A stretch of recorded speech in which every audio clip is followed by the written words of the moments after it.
السلام علیکم ورحمۃ اللہ وبرکاتہ۔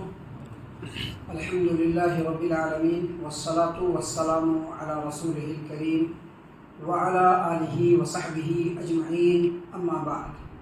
عن ابی سعید الخدری رضی اللہ عنہ قال اعتکف رسول اللہ صلی اللہ علیہ وسلم فی المسجد فسمعهم يجهرون بالقراءة فكشف الستر وقال الا ان كلكم مناج ربه فلا يؤذين بعضكم بعضا ولا يرفع بعضكم على بعض في القراءة، رواه ابو داود في سننه في كتاب التتبع۔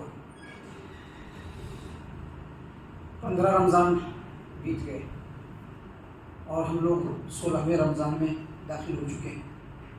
اصل میں یہی وہ مرحلہ ہوتا ہے، عموماً لوگ غفلت برتنے لگتے ہیں۔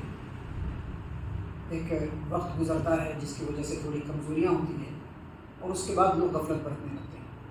ایک پکا سچا مومن مسلمان ایسے ہی وقت میں اپنی ثابت قدمی کو اپنے سامنے برقرار رکھتا ہے اور نیکیوں میں تیزی سے آگے بڑھتا ہے، کیونکہ یہ جو ماہ مبارک اور اس مبارک مہینے کے جو مبارک ساعات اور گھڑیاں ہیں یہ پھر دوبارہ ملنے والی نہیں۔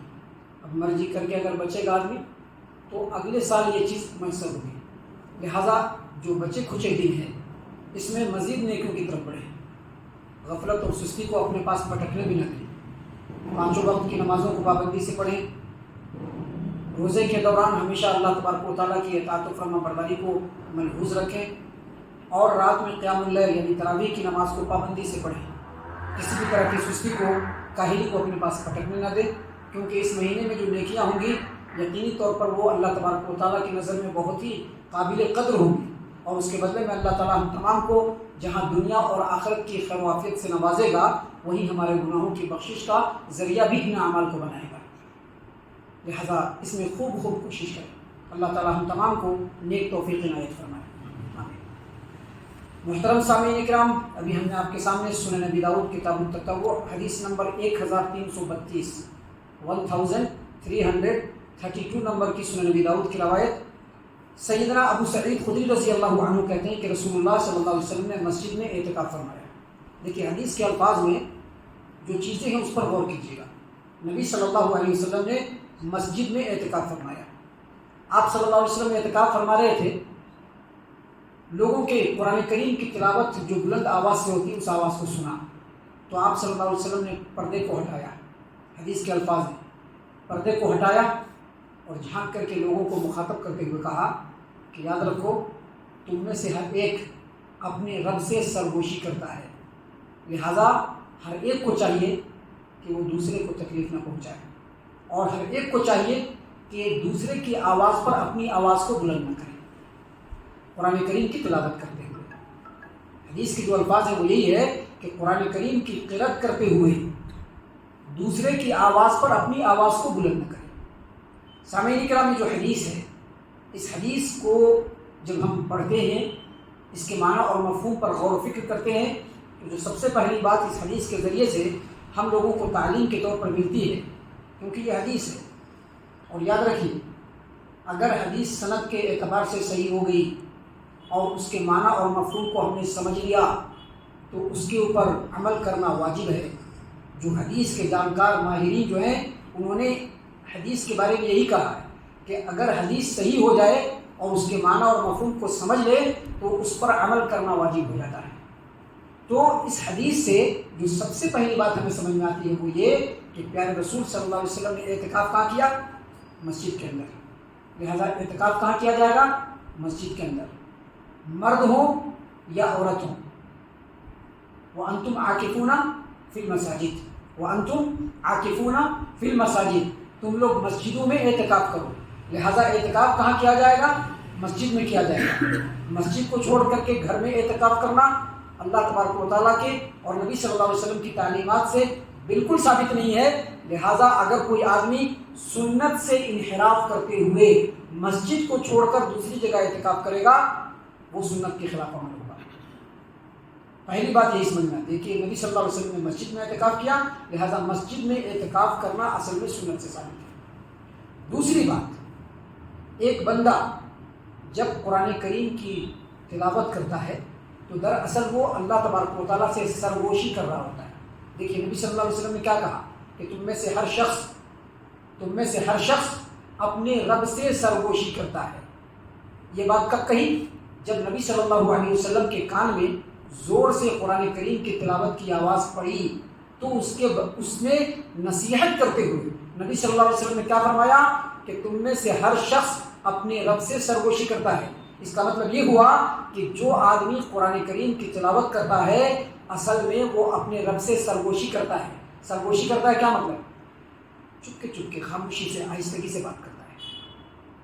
لہذا جو آدمی بھی قرآن کریم کی تلاوت کر رہا ہو، حدیث کے اس مفہوم کو ہمیشہ ذہن میں رکھیں کہ جب وہ قرآن کریم کی تلاوت کرتا ہے دراصل وہ اپنے رب سے بات کر رہا ہوتا ہے۔ جب وہ اپنے رب سے بات کرے تو سب سے پہلے یہ سمجھے کہ اس کا جو یہ عمل ہے انتہائی باسعادت ہے، اور دوسری بات یہ سمجھے کہ وہ خالق کائنات سے بات کر رہا ہے انتہائی ادب اور تہذیب کے ساتھ رہے۔ قرآن کریم کی تلاوت کے درمیان ادھر ادھر یہاں وہاں، خاص طور سے مدرسے کے اندر پڑھنے والے جو اسٹوڈنٹ ہوتے ہیں وہ ان چیزوں کا لحاظ نہیں کرتے ہیں۔ یہاں تک کہ مسجدوں کے اندر بھی قرآن کریم کی تلاوت کرنے والے جو لوگ ہیں وہ ان چیزوں کا لحاظ نہیں کرتے ہیں۔ لہذا قرآن کریم کی تلاوت کرنے والے کو ہمیشہ اس بات کا خیال رکھنا چاہیے کہ وہ اللہ تبارک و تعالیٰ سے بات کر رہا ہے، لہذا ہمیشہ ادب اور تہذیب کے دائرے میں رہ کر کے قرآن کریم کی تلاوت کریں۔ سامعین کرام، اس حدیث کے اوپر غور کیجیے۔ نبی صلی اللہ علیہ وسلم کے کان میں جبکہ آپ اعتکاف فرما رہے تھے تو آپ صلی اللہ علیہ وسلم کے کان میں زور سے قرآن کریم تلاوت کرنے کی آواز سنائی پڑی تو آپ صلی اللہ علیہ وسلم نے نصیحت کرتے ہوئے کہا کہ دیکھو تم لوگوں میں سے ہر ایک اپنے رب سے بات کرتا ہے، لہذا کوئی کسی کو تکلیف نہ پہنچائے۔ اس کا مطلب کیا ہوا؟ اس کا مطلب یہ ہوا کہ اگر ہم زور سے قرآن کریم کی تلاوت کریں تو بھی اللہ تبارک و تعالیٰ سن رہا ہے، اور اگر ہم دھیرے دھیرے قرآن کریم کی تلاوت کریں تب بھی اللہ تبارک و تعالیٰ سن رہا ہے۔ لہذا انفرادی طور پر اگر کوئی قرآن کریم کی تلاوت کر رہا ہے اسے اس بات کا خیال رکھنا چاہیے کہ حالات اور ماحول کو دیکھ کر کے قرآن کریم کی تلاوت کرے، تاکہ قرآن کریم کی تلاوت کرنے کا مقصد بھی حاصل ہو اور ہمارے قرآن کریم کی تلاوت کرنے سے دوسروں کو تکلیف نہ پہنچے۔ ابھی ایسا ہوتا ہے، برابر دیکھا بھی گیا ہے، نماز ابھی کھڑی نہیں ہوئی ہے، لوگ سنت پڑھ رہے ہیں اور کچھ لوگ جب آئیں گے تو قرآن کریم کی تلاوت زور زور سے کریں گے۔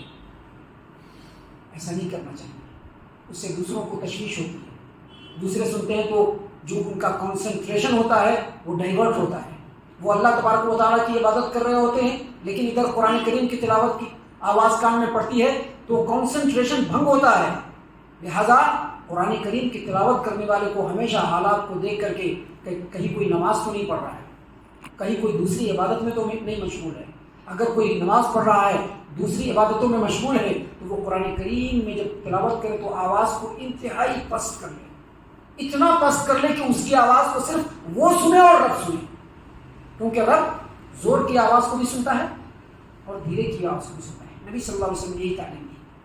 محترم سامعین اکرام، اس حدیث پر غور و فکر کرنے کے بعد ہمیں ایک بات اور معلوم ہوتی ہے، وہ یہ کہ مسجد کے اندر اگر کوئی آدمی نماز میں قرآن کریم کی تلاوت کر رہا ہے، یہ جماعت کی نماز نہیں، ابھی کوئی آدمی آیا، جماعت ختم ہو گئی ہے، سائڈ میں کھڑا ہوا، الحمدللہ رب العالمین الرحمن الرحیم، حالانکہ سارے لوگ ذکر و اذکار میں مشغول ہیں، نہیں کرنا چاہیے۔ نماز کے اندر ہو یا نماز کے بغیر ہو، اگر آپ یا ہم قرآن کریم کی تلاوت کر رہے ہیں تو اس انداز میں تلاوت کریں کہ ہماری تلاوت سے دوسروں کو تکلیف نہ پہنچے، کیونکہ دوسروں کو ہماری تلاوت کے ذریعے سے تکلیف پہنچے یہ نبی صلی اللہ علیہ وسلم کی اس حدیث سے بالکل ممنوع عمل ہے، بالکل ممنوع عمل ہے۔ محترم سامعین اکرام، حدیث پر آپ غور کریں گے تو دو باتیں ہمیں سمجھ میں آتی ہیں۔ پہلی بات ہمیں یہ سمجھ میں آتی ہے کہ قرآن کریم کی تلاوت کرنا یہ نیک عمل ہے، قرآن کریم کی تلاوت کرنا یہ نیک عمل ہے، اور ہم سے کسی کو تکلیف پہنچے یہ برا عمل ہے۔ قرآن کریم کی تلاوت کرنے والے کو نیک عمل کرنا چاہیے اور برے عمل سے بچنا چاہیے۔ لہٰذا ان تمام باتوں کا خلاصہ یہی ہے کہ جب ہم مسجد کے اندر ہوں اور قرآن کریم کی تلاوت کر رہے ہوں، اگر کوئی آس پاس میں دوسری عبادت میں مشغول ہو تو ہماری آواز انتہائی پست ہونی چاہیے، کیونکہ ہم اپنے رب العالمین سے بات چیت کر رہے ہیں۔ سامعین کرام، اس حدیث پر غور و فکر کرنے کے بعد ایک بات اور سمجھ میں آتی ہے، وہ یہ کہ اگر کوئی آدمی اعتکاف میں بیٹھا ہوا ہے، اگر کوئی آدمی اعتکاف میں بیٹھا ہوا ہے مسجد کے اندر، اور کچھ ایسی بات ہو رہی ہے جس پر وہ لوگوں کی نصیحت کرنا چاہتا ہے، تو ضرورت کے حساب سے نصیحت وغیرہ کر سکتا ہے، اس میں کوئی ممانعت نہیں۔ ابھی ایک آدمی اعتکاف میں بیٹھا ہوا ہے، کچھ لوگ ایسا عمل کر رہے ہیں جو صحیح نہیں ہے، تو وہ نصیحت کر سکتے ہیں، کیونکہ نبی صلی اللہ علیہ وسلم نے بھی نصیحت کیا۔ اور دوسری بات اس حدیث سے یہ بھی سمجھ میں آتی ہے کہ اگر اعتکاف کرنے والا چاہے تو مسجد کے ایک کونے میں پردے کے اندر وہ رہ سکتا ہے، لیکن شرط کیا ہے کہ پردے کے پیچھے کوئی غلط کام نہیں ہونا چاہیے۔ پردے کے پیچھے بھی کرتا ہے نا غلط کام، بہت سارے لوگ کرتے ہیں اعتکاف کرتے ہوئے غلط کام، کرتے کہ نہیں کرتے؟ بولو، سچ بولو۔ ہاں، نہیں ہونا چاہیے۔ اگر پردے میں کرنا ہے اعتکاف تو پردے کے پیچھے غلط کام نہیں ہونا چاہیے۔